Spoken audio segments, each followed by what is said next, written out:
Hello everyone, ज्ञान जग के इस यूट्यूब चैनल में आप सभी का स्वागत है। तो यहाँ पर उच्च शिक्षा विभाग द्वारा जो प्रयोगशाला परिचारक, भृत्य और स्वीपर और चौकीदार के लिए जो वैकेंसी निकाली गई है, उनके सिलेबस में या सिलेबस को लेकर बहुत सारे लोगों को कन्फ्यूजन था। कुछ सिलेबस को लेकर के और कुछ उम्र सीमा को लेकर के।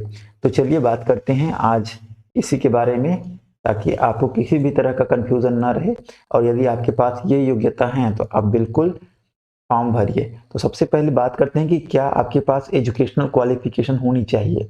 यहाँ पर हम लोग बात करेंगे सिर्फ कुछ महत्वपूर्ण चीज़ों के बारे में जो इम्पोर्टेंट है। तो सबसे पहले यहाँ देखिए, प्रयोगशाला परिचारक के लिए इन्होंने क्लियर लिखा है कि किसी भी मान्यता प्राप्त मंडल संस्था से हाई स्कूल कहने का मतलब ये है कि 10th पास होनी चाहिए, 10वीं पास। ध्यान रखिएगा, 12वीं को कंसीडर नहीं किया गया है, 12वीं को यहाँ पर नहीं माना गया है। क्या बोला गया है कि 12वीं अगर रहता तो यहाँ पर रहता, ठीक है, हायर सेकेंडरी। यहाँ पर रहता हायर सेकेंडरी, यहाँ हायर सेकेंडरी नहीं, यहाँ पर बोला गया है कि हाई स्कूल 10+2 परीक्षा उत्तीर्ण, यानी कि आप 10वीं पास हैं तो आप भर सकते हैं, आप फर्क नहीं, ठीक है। यहाँ पर कोई पहले बहुत लोगों को कंफ्यूजन था कि 12वीं पास है तो 12वीं पास है तो उसमें से क्या जिन्होंने कला संकाय आर्ट्स पढ़ा है या जिन्होंने कॉमर्स पढ़ा है क्या वो भर पाएंगे, नहीं भर पाएंगे। तो सभी भर सकते हैं, यहाँ पर सिर्फ 10वीं कहा गया है, 10+2 हाई स्कूल। तो प्रयोगशाला परिचारक के लिए आप एलिजिबल हैं, आप बिल्कुल आवेदन कीजिए। फर्स्ट बात तो ये आई थिंक अब क्लियर हो गई होगी। सेकंड, वृत्ति, तो यहाँ पर स्पष्ट रूप से लिखा है 5वीं उत्तीर्ण होना चाहिए। चौकीदार के लिए 5वीं उत्तीर्ण होना चाहिए, स्वीपर के लिए 5वीं परीक्षा उत्तीर्ण होनी चाहिए, ठीक है। तो यहाँ पर जो कंफ्यूजन था वो प्रयोगशाला परिचारक को ही लेकर था। तो यहाँ पर आप बिल्कुल 10वीं पास हैं, आप भर सकते हैं, यहाँ पर किसी भी तरह का कंफ्यूजन की आवश्यकता नहीं है। और बिल्कुल आप फॉर्म भरिए और एग्जाम की तैयारी कीजिए। अब देखते हैं सिलेबस के बारे में। सिलेबस को भी बहुत कंफ्यूजन था, तो सिलेबस के लिए यहाँ पर स्पष्ट रूप से यहाँ आप देख सकते हैं, ठीक है। प्रयोगशाला परिचारक के लिए यहाँ पर सिलेबस दिया गया है, ठीक है। प्रयोगशाला परिचारक के लिए ही केवल यह सिलेबस है। भृत्य और चौकीदार के लिए अलग से सिलेबस, स्वीपर, भृत्य और चौकीदार के लिए अलग से सिलेबस है। तो यहाँ पर देखिए कि प्रयोगशाला परिचारक टोटल कितना होगा, 100 मार्क्स के होंगे, ठीक है। सामान्य विज्ञान के जो अंक होंगे यानी जनरल साइंस के, वो टोटल होंगे 60 अंक के, 60 मार्क्स। और वो 9वीं और 10वीं स्तर के पाठ्यक्रम से पूछे जाएंगे। ध्यान रखिएगा, 9वीं और 10वीं स्तर के पाठ्यक्रम से पूछे जाएंगे।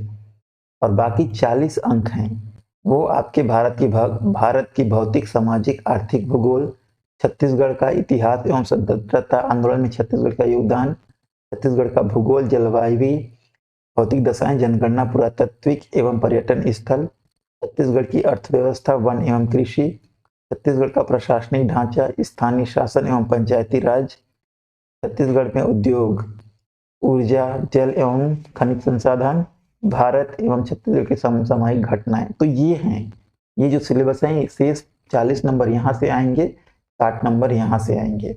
कुल मिलाकर के कितना, 100 मार्क्स का ये आपका एग्जाम, ये आपका होगा, ठीक है।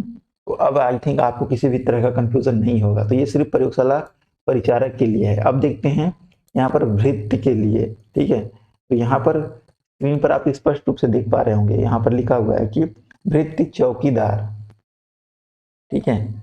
यहाँ पर स्पष्ट रूप से लिखा हुआ है, यहाँ देखिए कि भृत्य चौकीदार एवं स्वीपर पद के परीक्षा हेतु, तो यहाँ पर 3 के लिए, किसके, भृत्य, चौकीदार और स्वीपर, इसके लिए ये सिलेबस है, आप देख सकते हैं। अलग से साइंस यहाँ पर नहीं पूछा गया है, 100 मार्क्स का पूछा गया है और 100 मार्क्स में ये सारी चीजें पूछी जाएंगी, ठीक है। तो लिखित परीक्षा आपका कितना होगा, 2 घंटे का होगा ये भी, ठीक है। और प्रयोगशाला परिचारक भी 2 घंटे का, ठीक है। और टोटल 100 पूर्णांक के होंगे। तो आई थिंक अब आपको एजुकेशनल क्वालिफिकेशन और सिलेबस में जो भी कंफ्यूजन रहा होगा वो दिक्कत, वो कंफ्यूजन दूर हो गया होगा। अब एक और कंफ्यूजन था कि टोटल की एज लिमिट क्या होनी चाहिए। तो एज लिमिट की बात करें तो बहुत सारे कैंडिडेट को क्या मिलता है, एज लिमिट में छूट मिलता है।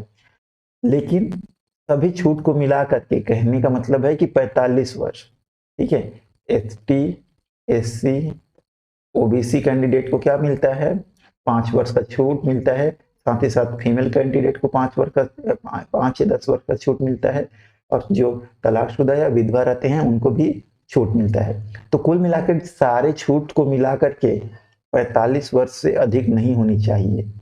45 वर्ष से अगर आपका अधिक एज है तब आप इसके लिए पात्र नहीं होंगे। तो आई थिंक अब एज में भी आपको क्लियर, ठीक है, एज भी आपका क्या हो गया होगा, एज भी क्लियर हो गया होगा कि अधिकतम 45 वर्ष आपको हो सकता है। और जनरल कैटेगरी की बात करें तो जनरल कैटेगरी के जो कैंडिडेट हैं उनके लिए 40 ईयर। तो 40 ईयर किसके लिए है, जनरल कैंडिडेट के लिए।